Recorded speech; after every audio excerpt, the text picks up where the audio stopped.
Hello and welcome to Grouchy Geeks episode 58. My name's Steve, my co-host is Scott. Hello. This episode, we're going to kick off with some news and reviews as usual, even though it's kind of limited out there at the moment. It's thin, scraping the bottom of the barrel news, but it's a slow month, I think, for whatever reason.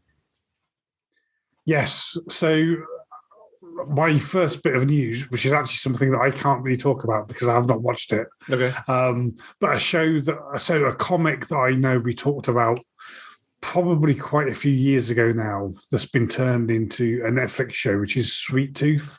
Yes. I really liked the comic. I thought it was really well done, really good idea. All I've seen of the show is the trailer for it. But the trailer looked really good, I thought. I thought they did a really good job of the main character. Mm-hmm. I've watched all of it. Oh, wow. So how much is all of it? It's 8 episodes. Oh, wow. Okay. So I did some digging after I'd finished watching it. They started working on this, filming it, the pilot, in New Zealand. And I think they shot most of it in New Zealand in 2019. So then, of course, the main feature of the story is about a pandemic. They didn't put it out last year. Right. And so they've held on to it until this year. Things have got a bit brighter. And then Netflix thought, right, now it's more appropriate to release it. And if you notice at the start, it says inspired by the characters from the comic Sweet Tooth, created by Jeff Lemire for DC Comics. So it's not a direct adaptation of like for like. You can't sort of go, oh, right, this happens, in the comic, and then that happens, right? I can see this is what's coming next. So there are surprises even for me with watching the show. Right. Same characters, similar themes. The TV show is definitely lighter than the comic. There's more hope in the TV show. The comic is a bit darker and more brutal. But I really enjoyed it. I just thought it was a lot of fun. It's very different. And I have no idea if we're going to get a season 2. It's just too early, I guess. Yeah, my impression is that it's been quite highly thought of. Right.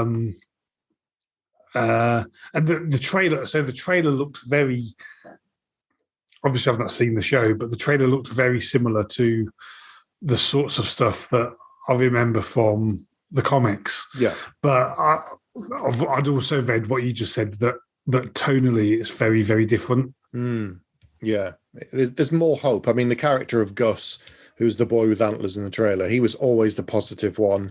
And he's paired with Jeopard, who's more cynical, and he's lived in the world throughout the entire time of the pandemic, and he knows what it's really like. And the two of them are quite nice because they're opposite sides of the same coin. And so there is some darkness in the show, and I think as it goes on, you'll get more of it. But yeah, it's nice. It's familiar and yet different for me. So I liked it. They've kept some of the world building the same, which is really good. Some of the overarching stuff is quite there. That's familiar. And yet I'm able to watch it and not just be kind of counting things off on a tick sheet. So yeah, it's definitely worth your time. If you haven't seen it, I'd say check out Sweet Tooth. Cool. So I don't know if you've seen this. This is just a trailer, but I thought it's worth mentioning because it's one of our favorite kind of new shows, even though it's not really a new show. Have you seen the trailer for season 2 of Star Trek Picard? And if so, what are your thoughts?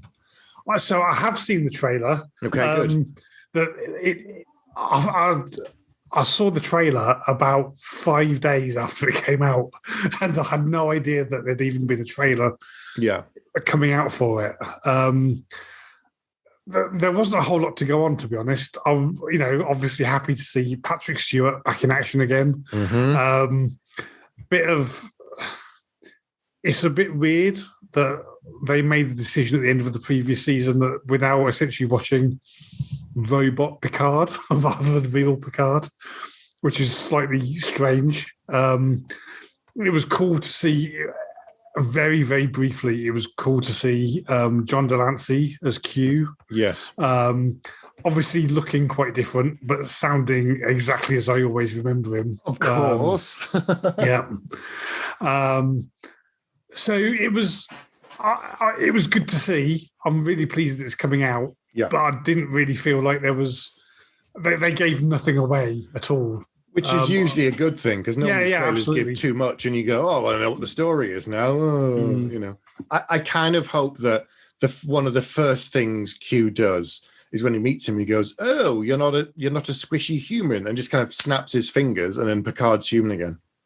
I mean, that would be cool. Why not? It's just the only way they could save his life was to make him this thing, and now he's that thing. And I'm like, yeah, but come on, it's Q. Q can do whatever he wants, and he has. So why wouldn't he fix him and just say, there you are, now you're a human. Now you're still, the trial continues because you're human again. Whereas you could argue if he's not a human that he can't be put on trial for the entire human race. So, there's grounds for it. Mm-hmm. So I think that would be a nice move.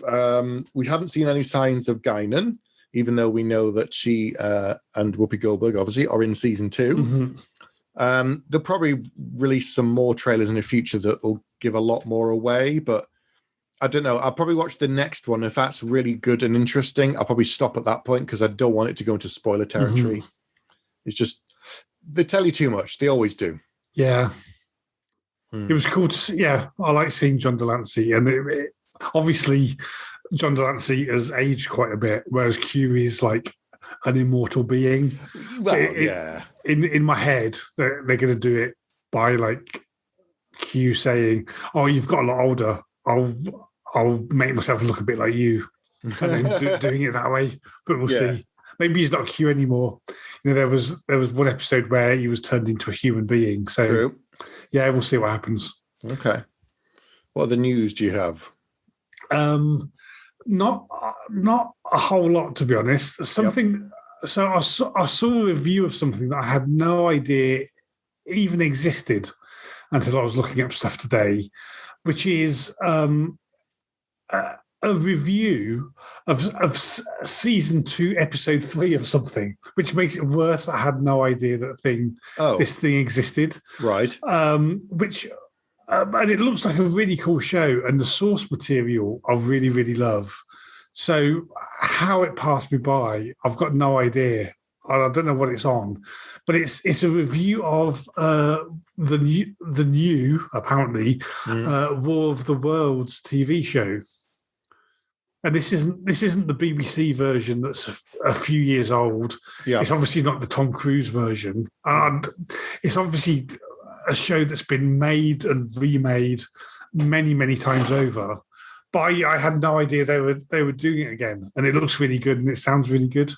I think this is the one that Dave was talking about and said that he'd watched the first couple, and he said he'd watch anything that's War of the Worlds, and he just couldn't get through the first couple of episodes. I think he watched 2 and went, "Oh God, this is awful," and stopped.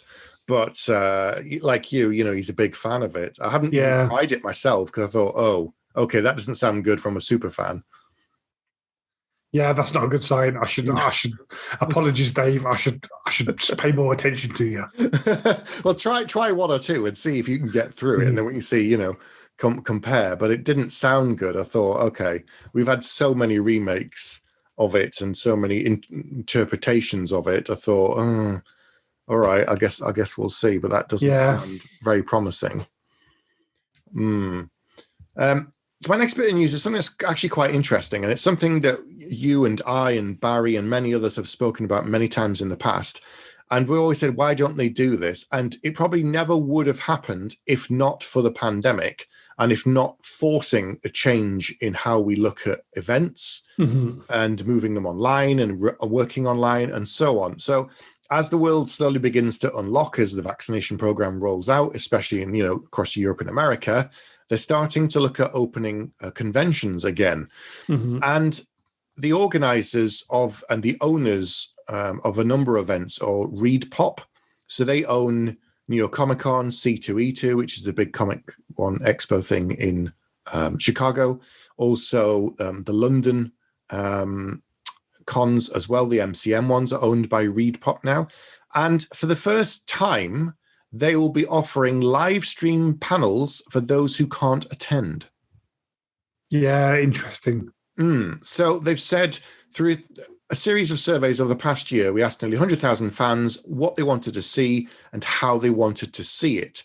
And now they're going to offer a membership, which gives you access to live panels or audio streams for most of the panels at New York Comic Con, C2E2, Emerald City Comic Con, and MCM London, as well as video on demand access for 30 days after the show. You'll be able to buy other bits and pieces like, special merchandise and all this kind of thing, some bonuses. But the price is actually quite reasonable as well. It's sort of... I'll be honest, that's completely the opposite of how I was expecting that sentence to finish. Yeah, that's me too. The more I read about it, I thought, okay, so they're calling it a metaverse membership, but they're saying it begins at $65 a year. So that's not per event. That's a year, unless I'm reading it, incorrectly. But you can have a super fan level that obviously gives you extra benefits like, photo op tickets and stuff like that. But I like that. It's something we've been saying for years. I'm probably never going to make it to San Diego Comic Con, and more than likely never make it to New York Comic Con. But I'd love to see some of the panels, and you can watch bits and pieces of them, and sometimes you can watch them online on YouTube or things later. But being a part of it, and maybe even there's like a chat box where you can put a question in, and then the moderator will say, right, we'll go to some questions from the audience. Here's Phil from Sri Lanka, and here's Steve from England, and here's so-and-so from France. Why not? For all that at the same time we've tuned in, even if it's like 9 o'clock at night, and in America it's 2 o'clock in the afternoon, we can all log in and watch the panel live, and it's brilliant. I don't understand why you hadn't done it sooner. And now I guess with social distancing, and maybe because the capacity will be less if they're limiting it, this is a way for them to make money, and still get great guests and get a lot more audience. I'm hoping once it unlocks properly in a year or two, they keep this aspect to the conventions.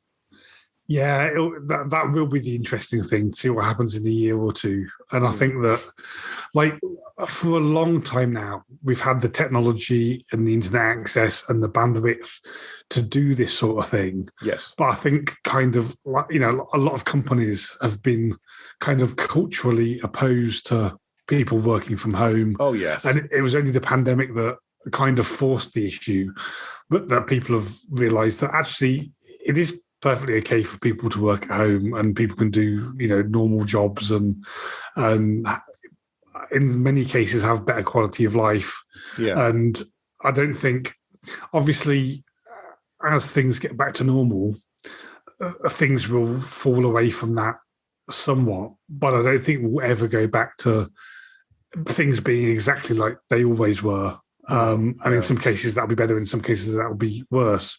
But I think this is an example of that they've kind of realized that having these big cons where at best, where you've got all of the top stars from a particular show doing a panel, and at best you've got, I would guess, a couple of thousand people in the audience, just is a waste of the massive marketing power that you get from having all of the stars of the MCU in the same room doing questions, and actually opening it up to a worldwide audience makes complete sense. So it'll be interesting to see what happens, but it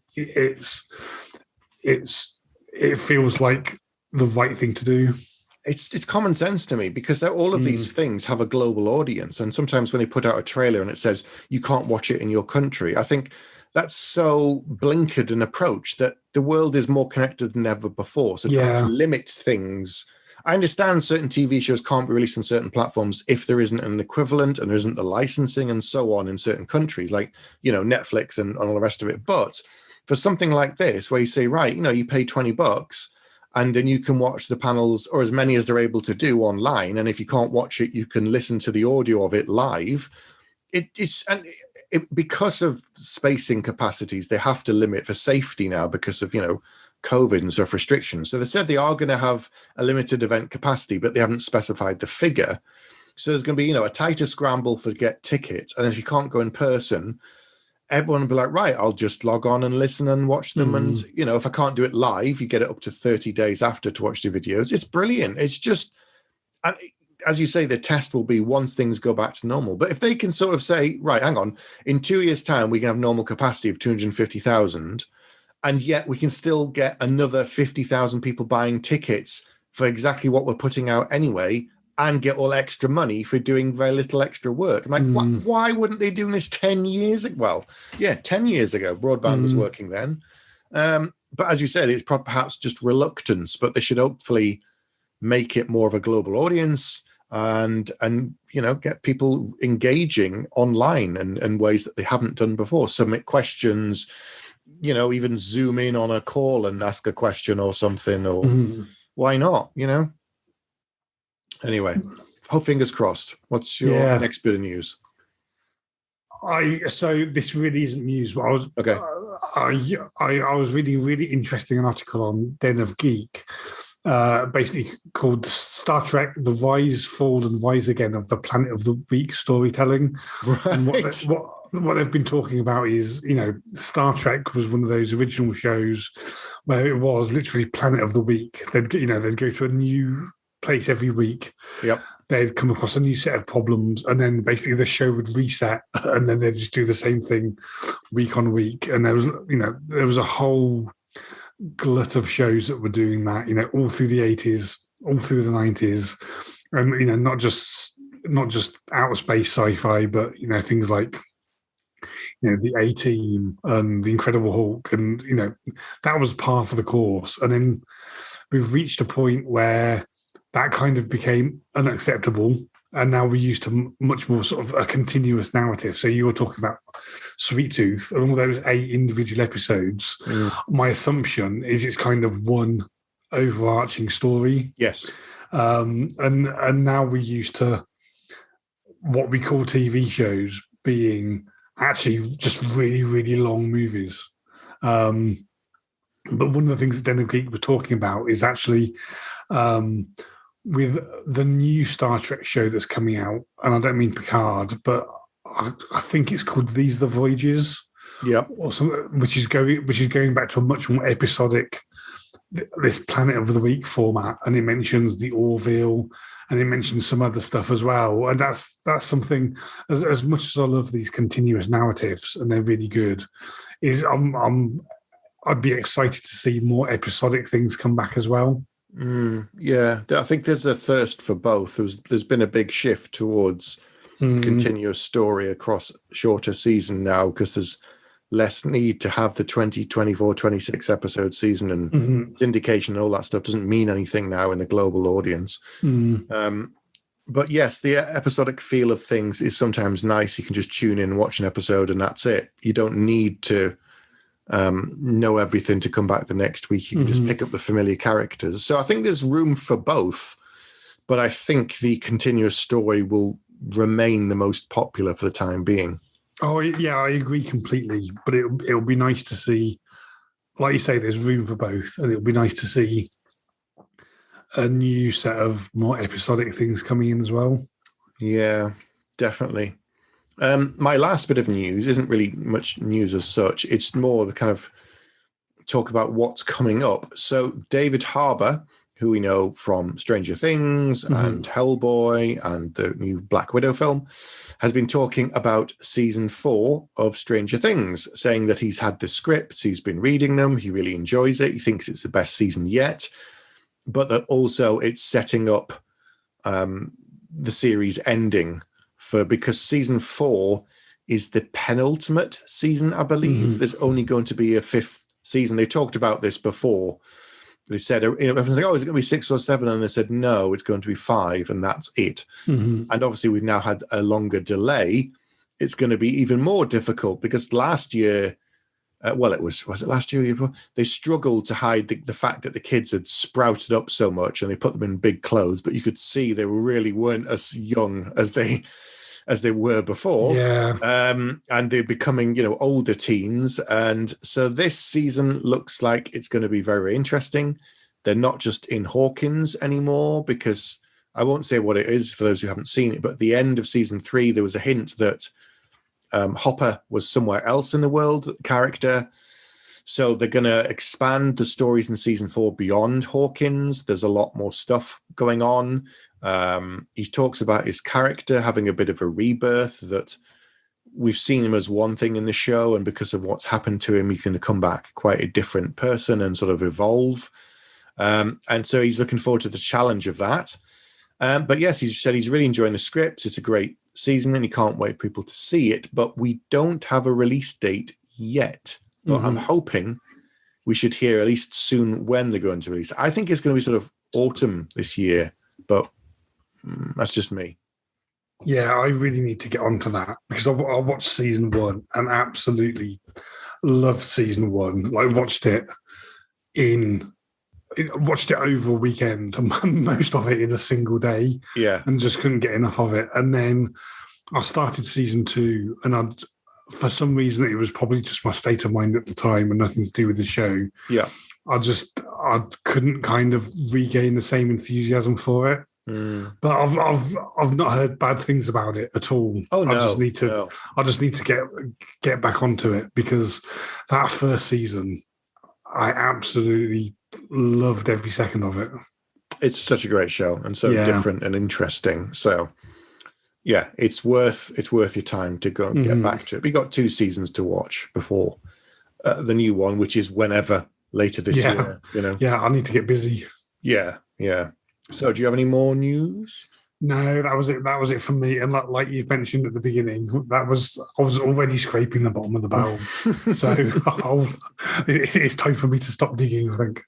All right, let's move on to the main feature. Okay.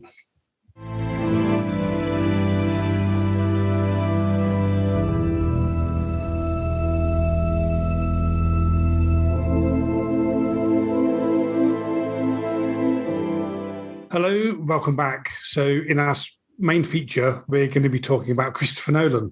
And we've done this sort of feature before, but not for actually quite a few years now, where we pick one particular person and then just go through their body of work and what we thought about it, what the highlights were for us, and any particular themes we can draw from that. So, like I said, we're going to be concentrating on Christopher Nolan. And Steve, what was the first Christopher Nolan film that you saw? It would be Memento, but it wasn't when it first came out. I didn't see it straight away. So Memento came out in 2000, and I think it was a year or two after that I became aware of it. Just that people started talking about the fact that it's a film that's that runs backwards and starts with the end, and then you kind of constantly going back, and a man who can't form any new short-term memories and all this sort of stuff. And that was my initial introduction to him and his work. And I just thought how unusual and how different and how clever it was. What about you? When was your introduction? So it would definitely have been Memento. Right. I don't know exactly when it was, but I remember somebody when I was at university at the time. I remember somebody saying to me, "Look, I've got this film on DVD. It's amazing. You really should check it out." And I watched it and absolutely loved it. But at the time, it was actually relatively recently that I knew that it was Christopher Nolan that did Memento. Obviously, Christopher Nolan now is like a household name in terms of being a director. And it was a long time ago that I saw Memento, and I just didn't associate Memento with Christopher Nolan for a long time. Because when I saw Memento, then the name just meant nothing at all to me. Yeah. And actually, his film that came after that was Insomnia. Yep. Again, I saw Insomnia, really liked it. My overriding famous person that I think of when I think of Insomnia is Robin Williams, because Robin Williams is in it. Mm-hmm. And I didn't realise till a long while after that it was also the same guy that did Memento, and that turned out to be Christopher Nolan.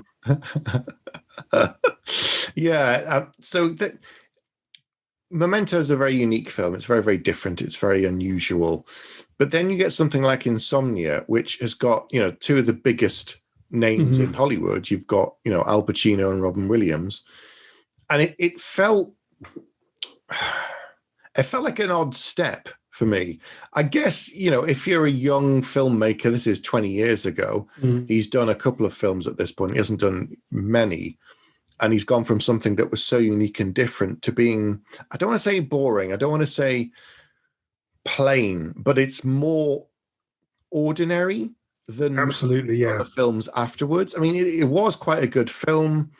I quite enjoyed it. The fact that it's this guy that can't ever really go to sleep, and he goes to Alaska, I think it is, where the sun, he's there to investigate a crime, and the sun never really goes down, so he has trouble sleeping, and the longer he goes on, the more it plays with his perception. But for me, if that was a true Nolan film, they would have pushed the weirdness more, so that not to the point where you get into supernatural territory, because he's never really done that, but playing with a person's perception of what's real and what's not. I don't think, from what I remember of it, it's been a while since I've seen it, but I don't think the film really goes, that far with that aspect.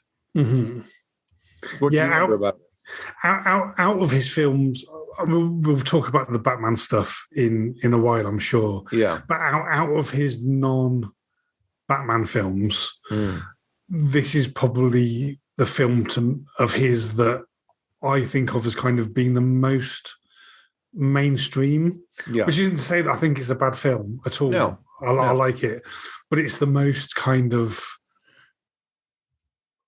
sort of by the numbers film. And even when he's doing stuff by the numbers, the guy has clearly got more talent in his little finger than in my entire body. But it's much more, even compared to his previous film, Memento, that we were talking about. Insomnia, out of everything, kind of feels to me to be like the most ordinary of his films. Yeah, I think that's fair. It does just kind of feel like that to me as well. It's not just you. But I don't know, maybe it's the fact that he's a guy that came from, well, not nowhere, but a guy that's relatively small time, as it were, who's done this smaller film with some, I mean, Guy Pearce wasn't a nobody back then in 2020 years ago, and Carrie-Anne Moss. I'm trying to remember when The Matrix came out, the original Matrix. It was probably around that same time. Let's have a look. I'm sure that 99. I knew Carrie-Anne Moss as the woman in Memento, as the woman in The Matrix when I saw Memento. Yeah. So I'd definitely seen The Matrix before I saw Memento. And she was reunited, of course, with Joey Pants, who was also in Matrix, in Memento. Yeah, so, you've got people that are solid actors, and Guy Pearce and all the rest of it, and then he goes from that to working with Al Pacino and Robin Williams. It's a huge leap. I guess they offered him an interesting script. They offered him a lot of money. They said they've got some really big talent, and it's a big step up, and it's kind of one of these things where it's almost, one for me, one for them, and this is a good stepping stone to doing other projects if it did well, and obviously did well enough that he was able to go on and do other projects of his own choosing. And what a stepping stone, Mike. Yeah. Because his next film was Batman. Yeah, so was he chosen for it? They must have chosen him for it. I know Goya worked on the script with Nolan, and I think his brother, didn't Jonathan Nolan also worked on the script? I think so. Jonathan Nolan is sort of tied up in a lot of stuff that Christopher Nolan has done. But that's, you see this a lot of time with directors, really skilled, talented directors, where they did some relatively low-key things. So like in Christopher Nolan's case, Memento and Insomnia. And then all of a sudden they're given, the biggest franchise in history. Yep. And I have no conception of what happens behind closed doors for that transition to happen. But you do see it a lot with directors that they do like a few modest things. Yeah. And then all of a sudden get something massive. Yeah, like the guy who did a couple of the bits and pieces, Gareth, I can't remember his name, and then he did Godzilla and went on to do, Star Wars and other bits and pieces. So they sort of see someone that's got an interesting style and then give them a chance. That seems to be the way that it goes. But yeah, and then of course he goes to Batman Begins, and it made, first about the cast, one of the best casts around. Every single person on it is a big name. Yeah. And it went on to make huge amounts of money. Absolutely huge. Yeah, and it's interesting. We'll get on to some of the things that he does in his films later, I'm sure. But one of the things that we've both said on this show, I think, about the Christopher Nolan Batman films is that actually he's done some very interesting things. We've talked about Memento. We'll go on to talk about Interstellar, Dunkirk, Tenet, all of these things where he takes in some cases, a relatively normal story and really does interesting things with the way that he tells that story. But the interesting thing about Batman Begins and the other Christopher Nolan films is that actually he's telling a story with this actually really quite over-the-top superhero and other characters like Joker and Two-Face and things like that. And in the past, these have been the way that they've been dealt with in film is kind of in an over-the-top fantasy character kind of a way. Whereas actually the really great thing about the Christopher Nolan Batman films is that if you took Batman out of those films, what you're left with is a really, really compelling crime drama. And I think one of the really special things about those films is that they stand by themselves as really good films in the absence of that really sort of iconic character. Yeah, I think it's the second one, The Dark Knight, that we've said is essentially a fantastic crime film, and that you can take him out and it works exceptionally well. The other two are more difficult because one's the origin story and one's kind of the wrap-up of the trilogy, and the character is woven through it more. But the second one feels, the style of film is more suited to a crime film than anything else. It's like Captain America: The Winter Soldier. That's a Cold War drama espionage film that just happens to have him in, because the fact that they got, Robert Redford, it's like, come on. There's something special there, and the cast in these films is exceptional. They're obviously been attracted by the script, but equally the director and equally the talent and who else is working on it. It's just, unbelievable. I also like the fact that with the Batman films, even on the third one, everything is exceptionally grounded. It was a case of, okay, if you were an actual billionaire, how would you do this? What kind of technology would you use? Where, what kind of, you don't want a car that can drive up walls. Okay, so what is there that's out there? And then, they have this, right, it's a breaching vehicle for going across a river and then creating a bridge, and it's former army tech and blah, blah, blah. And it's more legitimized, and it's all kind of cutting edge R&D that was too expensive to go into mass production. But there's, prototypes, and he's like, right. And he's a billionaire, so he can buy the prototypes and make his own and adapt it. And you're like, yeah, he's got the money to do it. So why wouldn't he? So it's a more consistent world version than just it's a man in a grey shirt and a cowl going out punching people in the face. It has to be more than that if it's going to be real world. Yeah, and I love those films. For me, I think I'm going to go as far as to say they're my favourite Batman films. They are for me. Yeah, absolutely. Yeah. There's just something special about about them. But of course, in the middle of all the 3 Batman films, he did other films too. The first one being The Prestige, which is based upon a book by Christopher Priest. Yeah, I'm actually look. In prep for the episode, I looked through Christopher Nolan's filmography, obviously, and I was really surprised that he did Batman Begins before The Prestige, because The Prestige is one of my favorite films, and it was probably the film that made me really pay attention to Christopher Nolan.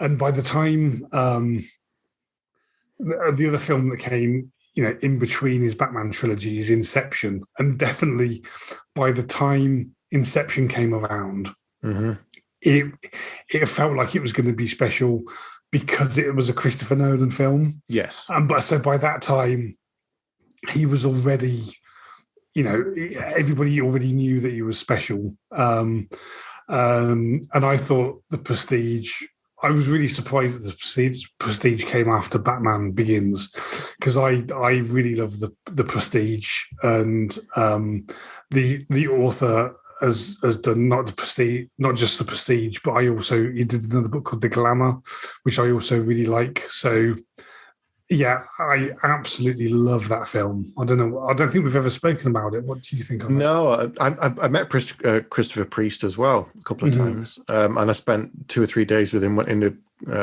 festival in France in 2019. Oh no, 2018 or 2019. Yeah, and I asked him about it. I said, "What was it like?" He said, "Oh, me and the wife got invited to the red carpet premiere, and he got to meet all of the stars and say hello and shake the hand and stuff." So I love the film. I think it's really, really clever. I think it's another great performance as well by he worked with Christian Bale, because he already worked with him the year before in Batman Begins. Yeah. He probably sort of, as we're working on it, said to him, I've got this other thing. What do you think about this show and this film? And what do you think? Oh yeah, okay, yeah. So he'd known that he liked working with him, that he then took him to The Prestige. And you've got Hugh Jackman, who's fantastic in just everything he does. He's so good. It's a really clever film. There's lots of good twists in it. The acting is brilliant. The special effects are amazing. The fact it's got David Bowie in it is also really good. It's such a clever film. And it's because it's not a spoiler, say it's about 2 magicians. There's a lot of misdirection in the film as well, which I really like, that it suggests it's one thing and leads you down the path many times and goes in other places. So that's one of the things I really love about it. Again, not giving away any spoilers, but the whole movie is essentially about rival magicians, and it's about an incredible magic trick, whereas the movie itself, like you say, is about misdirection and is kind of its own magic trick at the same time. And I absolutely love how he plays the narrative as a magic trick in a film that's about magic tricks. Yeah, I just think it's absolutely so tightly plotted and so cleverly done. I think it's a masterpiece. Yeah, I agree. Before we go on, I should comment. We haven't really commented on this. The fact that he's been making films in Hollywood since, you could argue, Memento, 20 years now, or 21 years. And yet he doesn't have hundreds of credits. He seems to choose his films quite carefully, and one every 2 years or 3 years sometimes.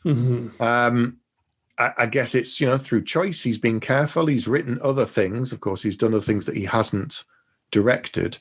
But it's just quite unusual. Like some actors, we know, Nicolas Cage, does do 3 or 4 year films a year, or they do a couple of projects and do one and go straight into the next one. Some directors are the same. But he's not. He's someone that carefully chooses his projects. He's in a very privileged position, of course, that he can do that.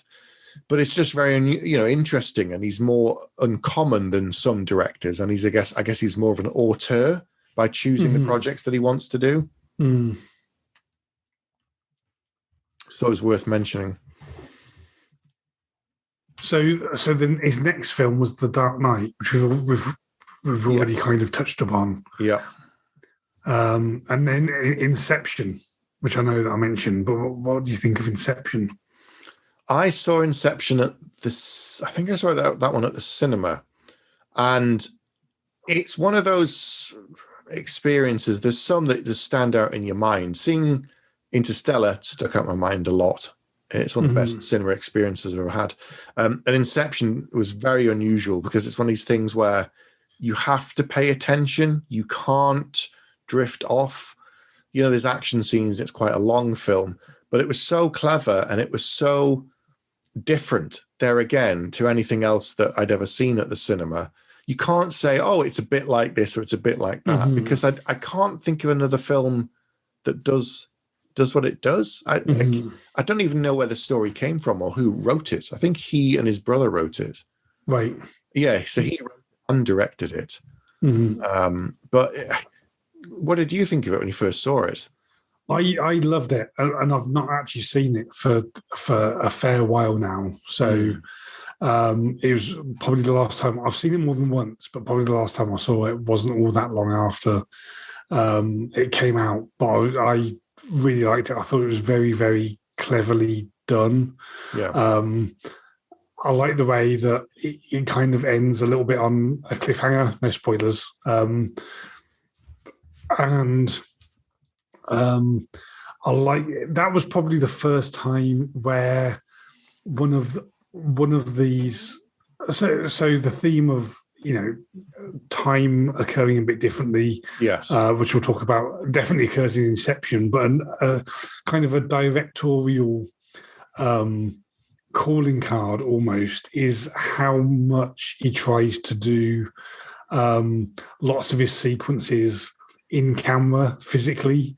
So in the hands of another director, lots and lots of this film would be done against green screens and with wires and all sorts of things. Whereas there's a really, really famous fight scene in the film where sort of gravity is changing direction all the time, and they basically just built a big set that you could rotate around in all sorts of crazy directions, and just shot it. They basically shot it as you see it happening, on screen, and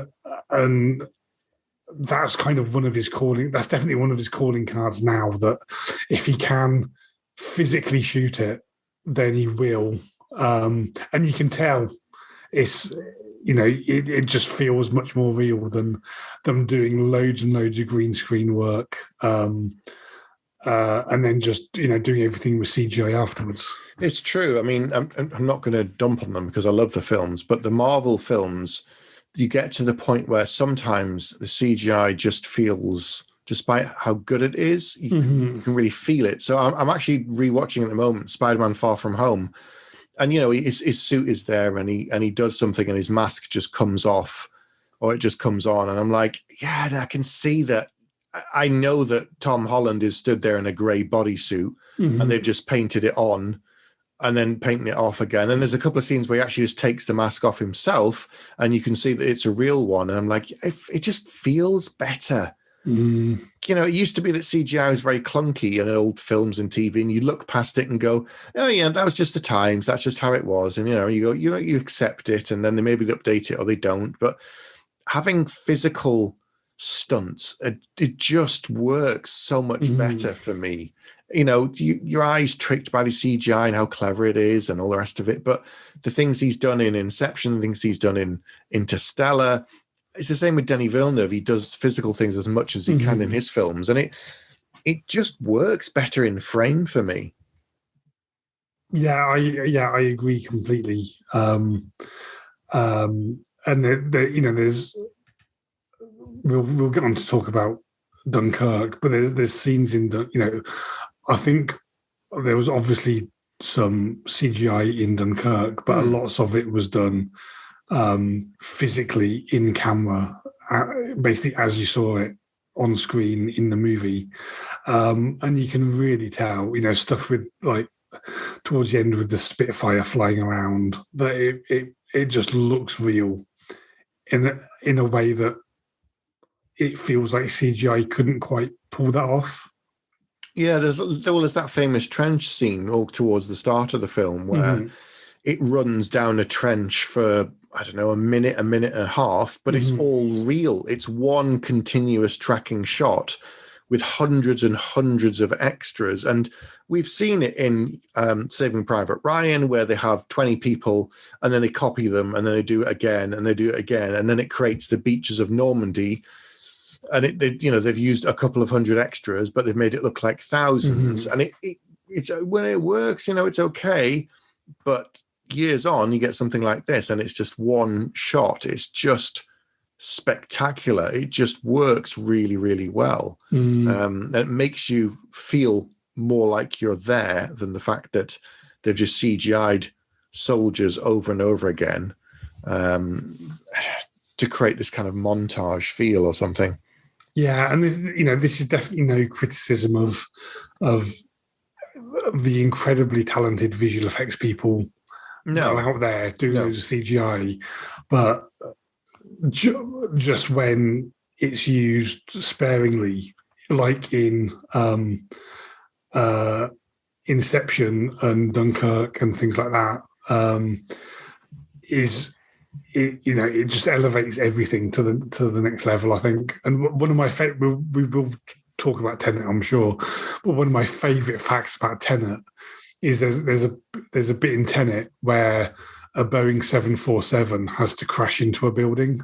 Right. I don't know whether you've seen it. But, no, I haven't. But so there's a scene in Tenet where a Boeing 747 has to crash into a building, and the way that they did it was by buying a Boeing 747 and crashing it into a building. Of course. And you can and you can tell, and it turns nobody else would think about doing this, but apparently, somebody on Christopher Nolan's team just ran the number. An accountant on the production just ran the numbers and worked out that it would be cheaper to buy a 747 and crash it into the building than it would be just CGI the whole thing.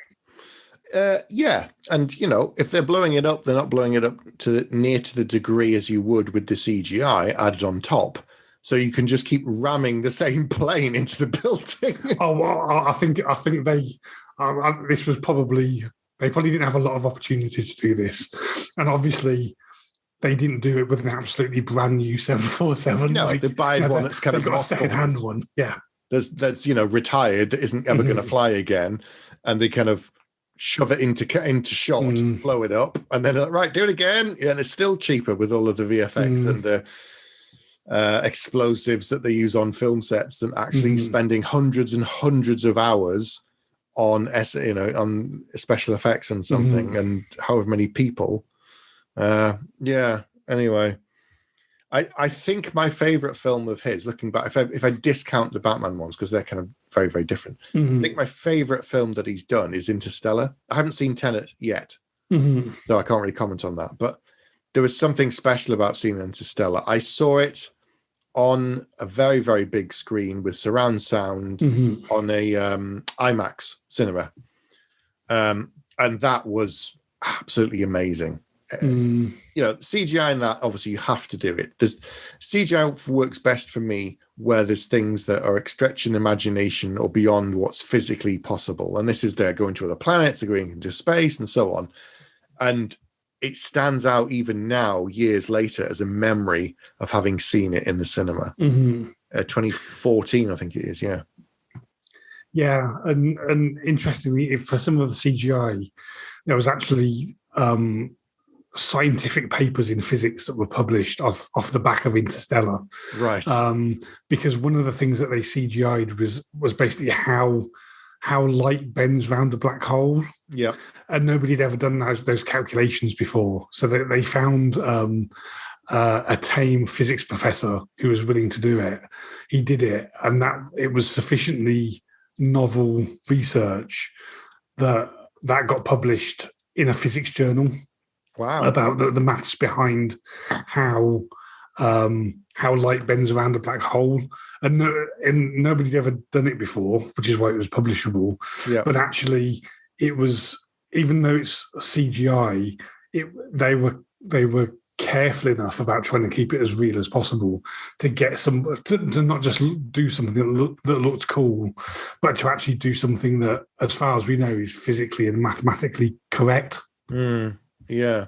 And they play with time again. It's another thing used in Interstellar, the fact that they go to some planets and by the time they come back, it's not a spoiler really, that some of the characters have aged because the time it takes them to have gone down and come back and how it works and all the rest of it. And the characters have aged a couple of years, whereas for them, it's only been a very short amount of time and stuff. So that was fascinating. The idea of it'll take them a lot longer to get back. And by the time they get there, will their friends and family still be alive? And, how can they do that with space travel? And it's just really clever, as you say, but it's based on loose physics or as close as they can get to real physics. Yeah, it's a great film, and also they do some interesting physical stuff as well with sort of the robot on the water planet. I think a lot of that was done. There was obviously plenty of CGI there, but they did a lot of it, as much of it as they could physically as well. It's a really really well done film, and it like you say, there's lots of these themes of Christopher Nolan's storytelling is starting to come clear in that it plays with time a little bit and people speaking to each other in different periods of time and stuff. It's a really really interesting it's a really really interesting film, and in a previous job that I had, not the job that I've got at the moment, but in the previous job that I had, I got to listen to a talk by the visual effects supervisor on Interstellar. Right. Yeah, which was fascinating, and he was talking about them having to haul lots of spaceship, because the spaceship models were built not full size, but they were built, and stories about them, having to haul them over and getting them scuffed, and Christopher Nolan being like, oh, it's okay to have them scuffed because they're doing some extreme things.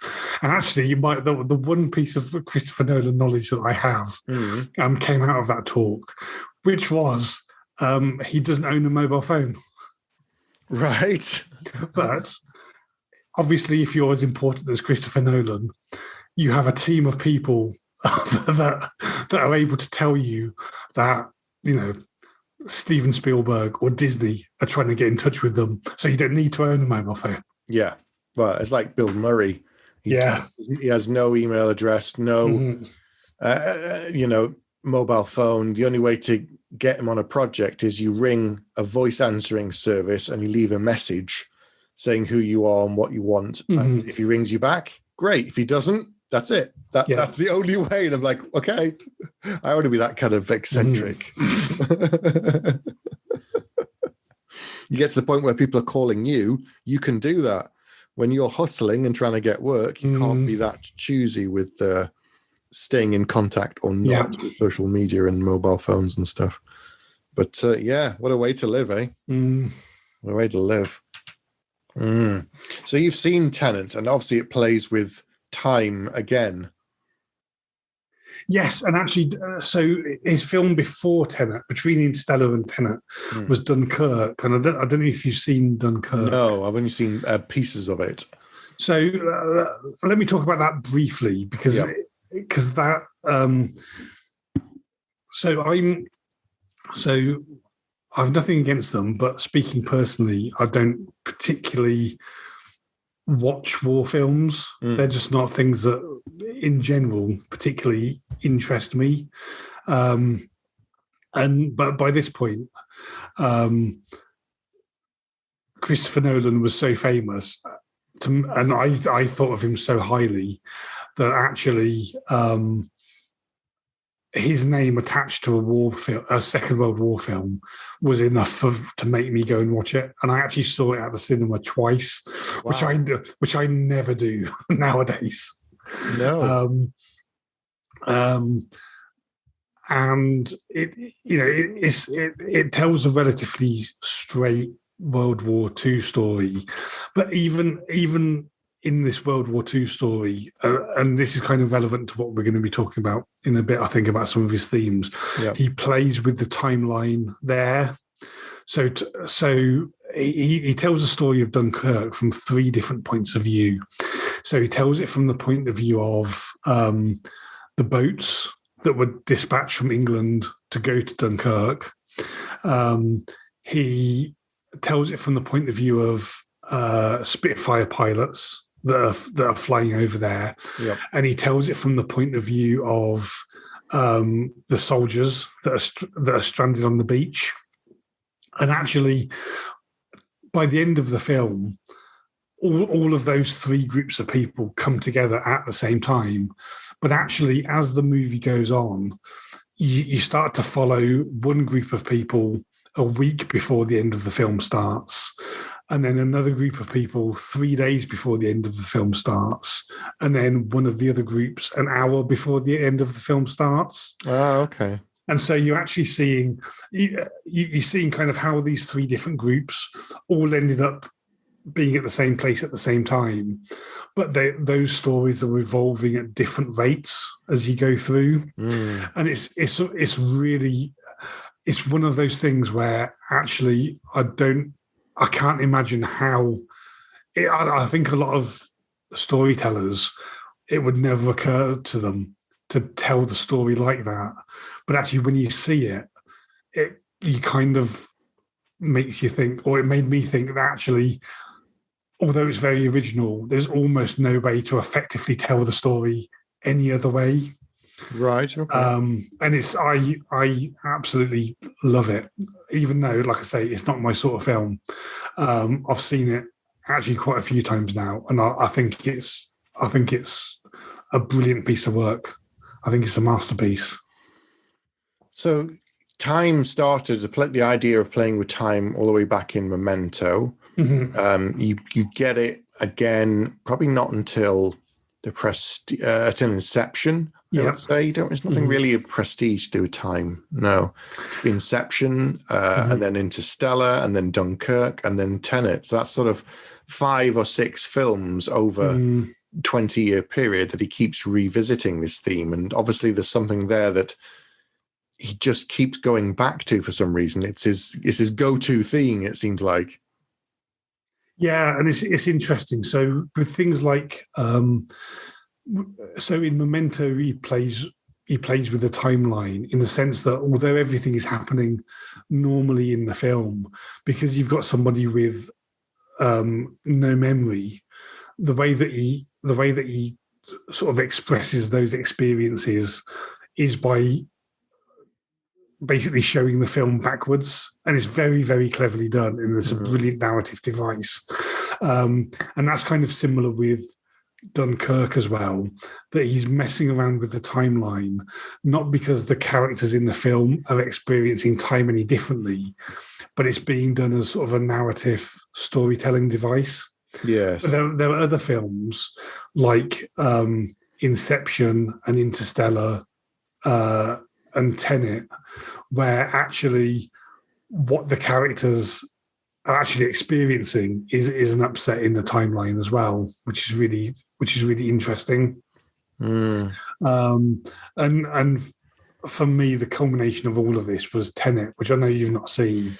No, but I've heard mixed things about it. Some people say they liked it, and some people say they watched it, they just don't get it. I mean, all of the time aspects in all of his other films, you can understand. You might not get it completely. Like there's some things in Interstellar I don't think I quite understood the first time. You have to watch it. But, you can follow it. But I've seen some people say, Tenet, one of the problems is everyone mumbles, the music's too loud and the dialogue's too quiet, and they didn't get it. They watched the whole thing, and I've heard some people say, I still have no idea what it was about, which isn't good. I'm not saying audiences are dumb, but if a lot of people watch film, they don't understand it. Surely that's not a good thing. Yeah, it's interesting. So I remember a film that I remember talking to you about way back in the early days when we started podcasting together was a film called Primer, which is also about time travel. Time travel, yes. And it's a film where upon first watching it, it gets to the point where it's incomprehensible. Yep. Because there's so much stuff that's going on, and it's almost impossible to understand what's happening on a first viewing. Yes. But actually, one of the things that I love about Primer is it actually all makes sense. Well, it's impossible to make sense of the first time you see it, but that's not because they've thrown reality to the wind and they've just made up stuff as they went along, and actually it doesn't make sense. It's almost like a logic problem, that actually there's enough information in there, and that everything is thought through logically, and all the different timelines that you follow are thought through logically, so that even if you don't get it the first time, it is comprehensible because there's an internal logic and consistency there. Yep. And I would say exactly the same thing about Tenet. When I first watched it, I've watched it loads of times now. Right, okay. And watched hours of YouTube videos about it and all sorts of things. And I'm not even willing to claim that I know exactly what's going on at every point in time. But even though I've invested a lot of time in it. But even though upon first viewing, it's incomprehensible, there's right from that very first viewing, even though I couldn't understand it, I believed it to be understandable, in the sense that I didn't think he was just making up a load of rubbish, and actually the whole thing didn't make sense. I think that I always assumed it was like Primer, that it was internally consistent, and there was something in there to be understood. And I still believe that. And I've heard, and I agree, that actually it's a little bit pretentious at times. But having said that, I think it's an absolute masterpiece, and I love it. But at the same time, it's one of those films where if somebody watched it and said they hated it, then I would completely understand. I wouldn't go to the effort of saying, "Oh no, I think you're wrong, and this is why I think you're wrong." I think I can understand people not liking it, but I absolutely love it, and it's one of those films. The last film that I felt like this about, I think, was Blade Runner 2049. When upon first viewing, I knew instantly that, this is a film that I can watch 20 times and it's not going to get old. Yeah. For me, Blade Runner 2049 is one of those films. I love that film. It is one of my favorite films, which is kind of mad to put it up there, but I've only watched it in the last 2 or 3 years, and I can already say that it's one of my favorite films ever. And I watched hundreds of films. There's something that's special about it. I mean, I guess as you say, the number of times you watched a film from when it came out compared to now. Like, I've watched Dredd so many times, that film. I absolutely love that film. I know what happens. I can, I can't quote it verbatim, but I love that film. There's something really special about it. It just captures something.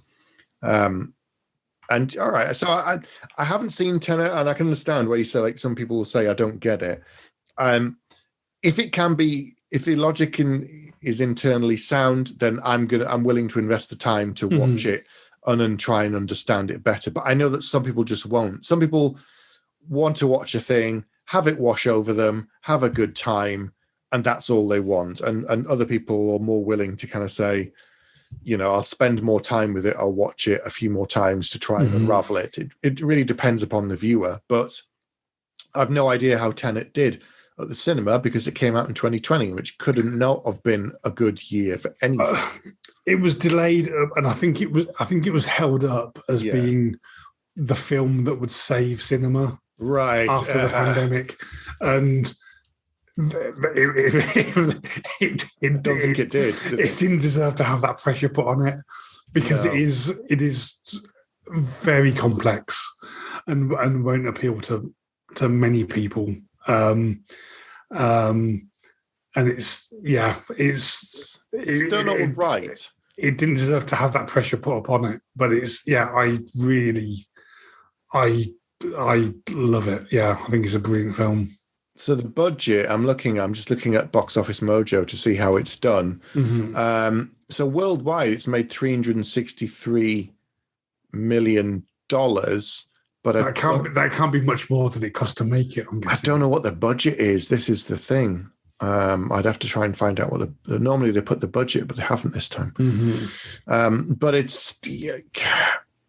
hasn't hit that 500,000, $500 million amount. Mm-hmm. But I don't know. It's I think if it hadn't have been a pandemic year, it would have done exceptionally better. I don't know if it would have hit the billion figure that seems to be the new kind of target that they're going for a lot of the time. I still think the top spot's gone back to Titanic again. Oh, really? Yeah, there you go. The budget was 200 million, right? And it's made 363. I think they say you have to kind of double it for it to be okay. So it's probably it's done all right, but it's not done anywhere near what they were probably hoping. If the fact that it was a $200 million budget, wow, that's a lot. But then again, his box office the budget has gone up every time as well with him. Because he's always made the money back, so they're giving him more money next time. There you go. How unusual. Yeah, interesting. He's a unique guy.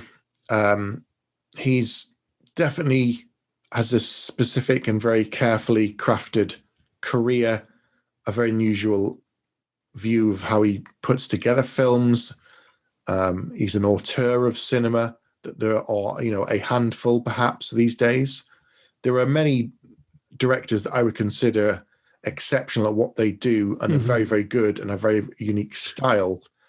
But there aren't many that I would say were kind of auteurs that I'd say, yeah, I will watch anything this person puts out because they're just so unique that what they're able to do with any material. I mean, that's something special, and he is one of them. I know.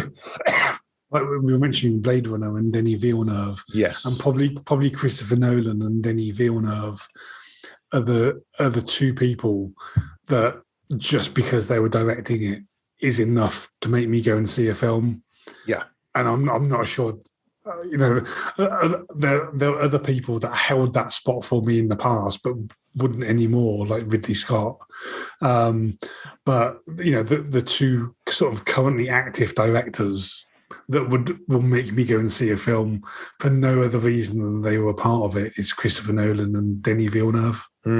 Yeah, and I think if the only films that are likely to get me to go to the cinema this year is Dune, which is coming out in sort of 85 days or whatever it is at the cinema.